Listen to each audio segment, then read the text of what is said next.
देखो अयो बाबा तो कई ऑर्केस्ट्रा में खतर था कि अरे पगली तू मेरे भगवान को भक्ति सुना ही कहाँ है। तो मैं बाबा तो रही ऑर्केस्ट्रा में नहीं रहता हूँ, मैं डांसर को काम नहीं किया हूँ, लेकिन जब भगवान को भक्ति और भगवान को भजन में लीन हो जाता हूँ तो भगवान मुझे खिलाना रोलाना शुरू कर देता है।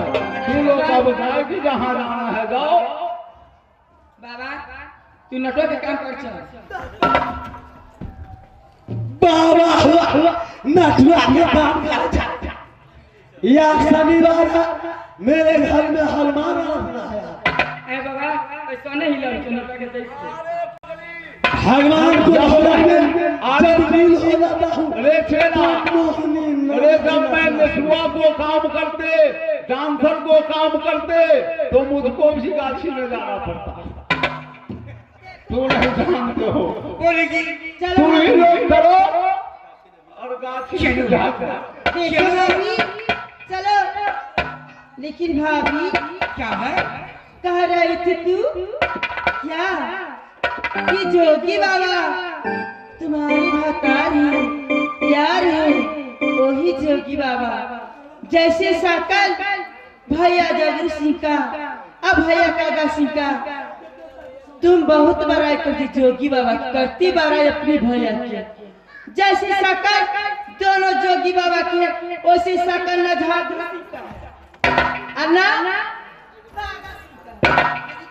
बहुत सुंदर। ठीक है चलो ऐसी शक्ल की बाबा नहीं देखी एक मन होगी उड़ारी चले। चलो भैया जी के निकल। नहीं कहना बापरे बहुत बदमाश है। चलो मुझे मारेंगे। आगे चलियो चलियो ज्ञान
चलो सब बकरी चला दे। चला बाबू चला आई जाता तो जुबक साल अपन से बकरी नहीं चल रहे आ गए दिन हमरा मर्दावा जाके ओकरा बाबू का कुछ देवी नहीं। हां चलो चल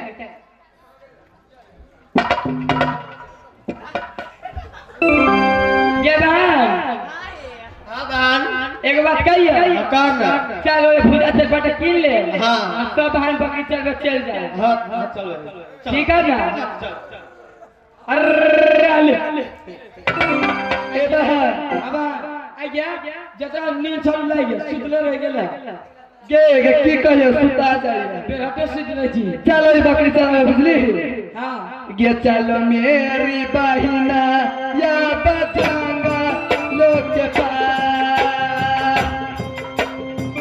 चलो गे बहिनिया गे या बचांगा लोग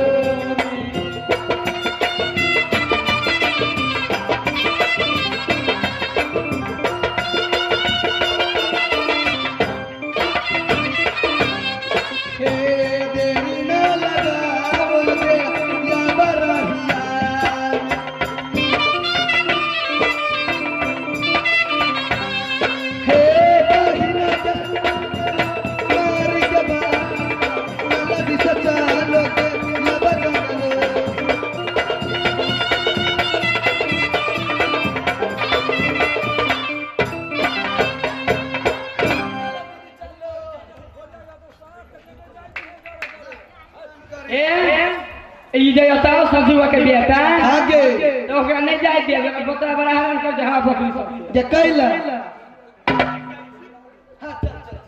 और पीले तारी कटिया उतार के मार सार के ओहो बेटा चमार के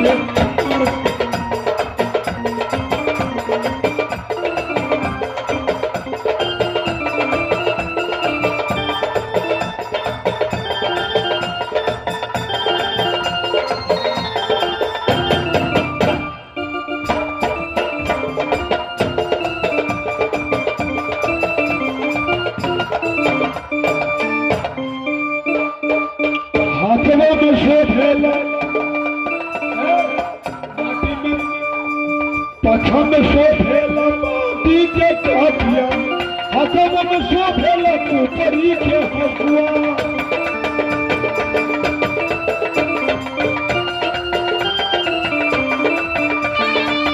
तार बजारे फड़की लगा के मार सर के तार बजारे फड़की लगा के मार सर के हाउ बेटा के हो बेटा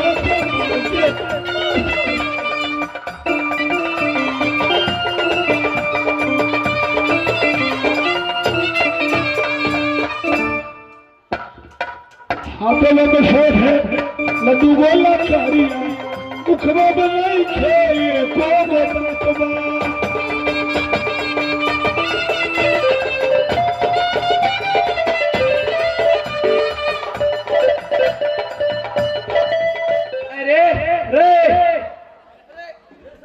अरे उतर बेटा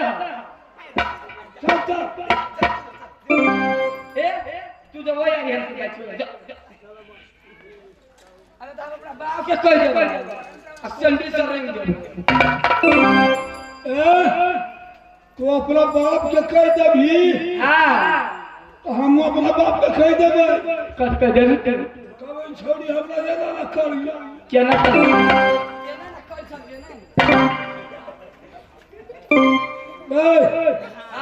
छोटकी की भेल भाई 3-4 गो पेड़ लिए तो की बात है कथी 3-4 गो चिप खोलता कथी ऊपर का हाथ डाल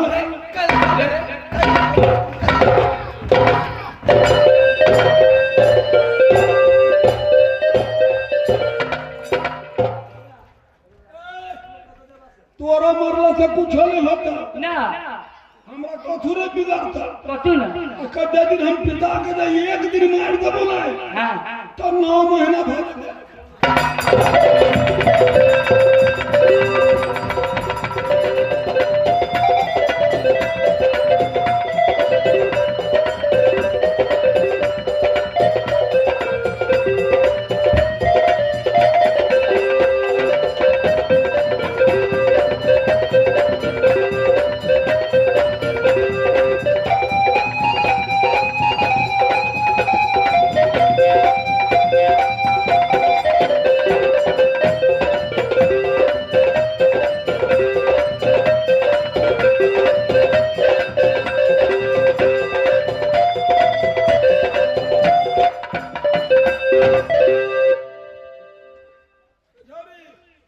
रे बाप ये छाड़ फिर पीछे लग गेले हमरा जरा बुझाली तो खींचे जी है तो हमको घीचू भी अगे हमरा बुझाली ना गाड़ी पछाड़ी तो हमरा खींचे भागो ना घीचे जाए मुंह लगा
अदे अकेला सकी ए सर के बेटी तो कल बार लगा दे क्या अच्छा सुबह जमा ने तो दे अकेला सकी चिका रो रे तो कसु देखा लिया ना क्या खेते जा हां केवल की बकरी हका दे गया अकेला जावे हम तो अपने ना पीछी हां अपने मन के कथी अपने गांव में ना पीछी हां तो ने बेटी रे वो आयो आयो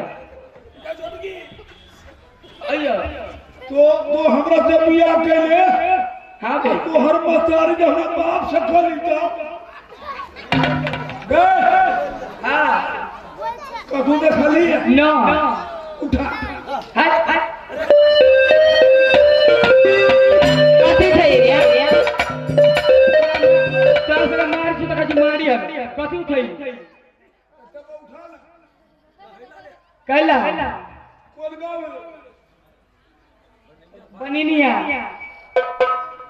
फार में पोखरी सब हां गया चल बकरी चले ओ चोरी का सुगावन बोले बोले या देख ले अया बड़ छिना हिलाई रे रे हम जरले से ठीक है चल उठा ले चल उठा उठा उठा ले चल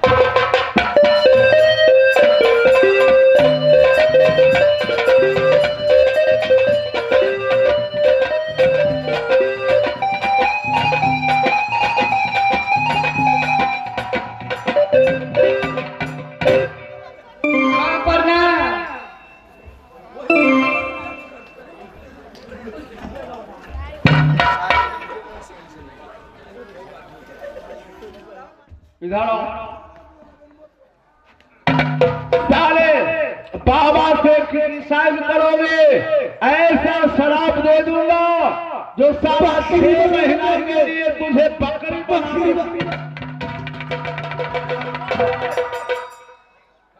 पैर क्यों छान लिया? अरे बकरी के नाम से क्यों डरता है? अरे क्यों नहीं छोड़ेगा? खारा हो जा, खारे हो जा, खारे हो जा। बकरी में क्या खूबी है रे? क्यों बकरी के नाम से क्यों डरते हो? बड़ दुख। क्या दुख है? हम 5-7 गो बकरी रही पोसले बुझला। अच्छा पिता के सब बेच दिए। अच्छा भादो सब जे महीना रहे छो। अच्छा ऊपर से टिप्पी वर्षा पड़ल। अच्छा पत्ता भीजल, नीचे घास भीजल। अच्छा बकरी तो भूख से गई। तो पेट खाली होगा तो बोलेगा ही। बाबा बाप कहा छोरा हरिया छे कथी कहते बाप। हां ये बाप। अच्छा तो कह रे बकरी उठ गेल। बकरी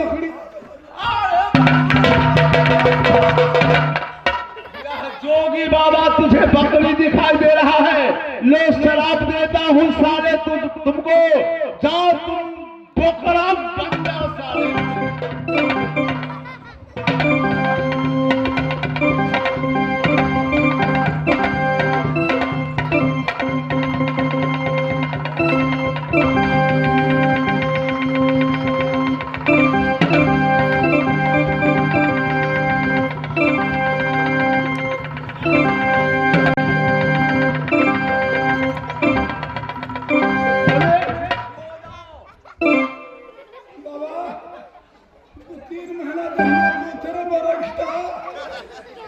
क्यों? अरे बोकरा में क्यों चाहते हो रहने के लिए? बाबा बड़ फायदा हम बुझलिए। क्या फायदा है? सबसे सब तक कोनो फायदा नहीं। अच्छा बकरी के मूत पिए में बड़ बढ़िया हमरा। अच्छा लो मैं भगवान से प्रार्थना करता हूँ, नेपाल में जानकी माता से प्रार्थना करता हूँ, जय श्री राम से प्रार्थना करता हूँ, अगले जन्म में तुमको, बाप को, भाई को, सबको पोखरे में जन्म होगा। हे उगला देर के हुए था देर के डूबे जा वो जन्म में सुना सब हमारा बाप के बाबा के हमारा बोतरे भी दिया बाबा बाप के बाबा के भी दिया। अरे बाबा बाप चलो जाओ यहाँ से, नहीं तो ऐसा शराब दे दूंगा जो जीवन भर तुम भिक्षा मांगोगे। जाओ जाओ। तो बीन के बदल हो। अच्छा हम तोरा में घुस गए। तू मुझ में घुसेगा। हम नहीं चाहिए। तुम जानते हो अरे मैं छेहा बाबा हूँ, किसी को देखना नहीं चाहता हूँ, किसी को मैं देखना नहीं चाहता हूँ। श्री राम भगवान से स्नेह करता हूँ, प्रेम करता हूँ, भक्ति करता हूँ। तुम चले जाओ। तो देना नहीं सकेगा देना। मैं नारी को देखना नहीं चाहता हूँ, नारी को देखना नहीं चाहता हूँ। तो नारी के पास से मत लिया जो मैं नहीं देखना चाहता हूँ। तो तू कहाँ से आई? बड़ा बड़ा सवाल करते हो। अरे मैं वह नारी को देखना चाहता हूँ जो मेरे माँ होगी, जिसके वज्र से मैं पैदा लिया हूँ, उन्हीं को मैं मानता हूँ माँ। जैसे धरती माता है वैसे ही मेरी माँ थी। मैं बाबा वह बहू है, वह बेटियां है, वह बहिने हैं और वो मतारी काकी नानी दादी सब सारे क्या गो है संसार चली थी वही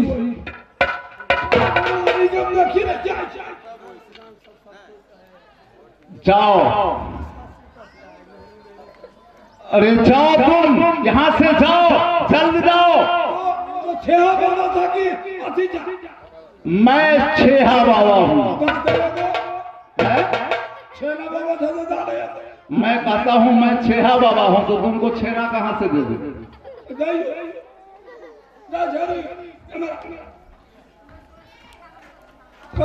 की बेला भैया चल महाराज ने कहा भाई तो भगवान मिल गई। भगवान मिल गई। चल अब भगवान मिल गए, भगवान मिल गए। ये दो छोटा भगवान